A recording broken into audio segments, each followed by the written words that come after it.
You got a little bit emotional on the stage. How does this feel? How does this day compare to what you thought it would be? I was trying so hard not to be emotional on the stage, for one. But then it kind of like hit me. It hits you when you're all of a sudden you're talking about your family. Like, that's a big deal. Yeah, it's been an incredible day. It's a dream come true. It's something I've always wanted to be as a big league manager, never knowing if it was ever possible. I've been really fortunate along the way. I've worked with great managers, came from a great organization that treated me so first class. So to get this opportunity is really exciting. General Manager Mike Elias, your new boss, talked about your reputation in his remarks. What is your reputation? A guy that grinds it out with the players. A guy that's going to understands how hard it is. Loves the coach, loves to teach, loves to be around people.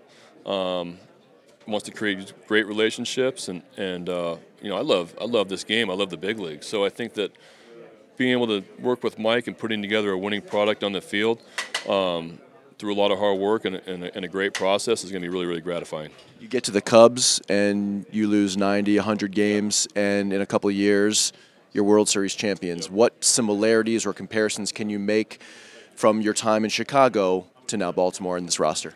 Well, that's the similarity. I think a lot of people didn't feel like we were that close that quick. We were a very good club in 13 and 14 and 15. We're National League Championship Series. Houston did it quicker than people thought too. It's about getting talent. It's about getting the right coaches. It's about getting as much talent as you possibly can. It's about getting guys that care. And then trying to do something special, and that's what we did in Chicago, and that's what I look forward to doing here.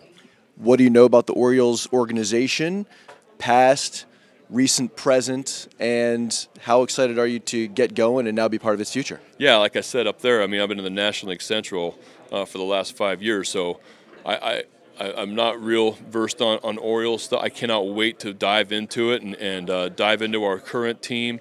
I love baseball history, so I'm going to learn even more about it. And how cool is that? Brooks Robinson sitting in the front row, and I'm in the manager's office, and there's pictures of Cal Ripken Sr. and Earl Weaver, and it's like this is so overwhelming. So I think that I cannot wait to get it to dive into more of Baltimore, the community, and the history. And last question for you: it's no secret that the Orioles moving forward. Going to be a lot of analytics driven. How do you, and you're coming from an organization that uses that as well, how do you manage with that information and trusting what your eyes tell you on the field? How do you kind of mesh the two? Well, I think it's a balance. I think you get the information. Every team uses it a little bit differently. I think the really good clubs, the clubs that are playing in October, are the clubs that are able to give the information correctly to the players, and the players receive it well. As a coach and a guy that's been around for a while, you understand there's still a heartbeat. You understand that instincts matter. You understand makeup matters.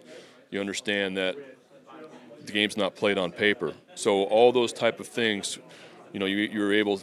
The good coaches are able to mix and match. Understand what works well, what doesn't work well, as well as the human element. So it's a real balance.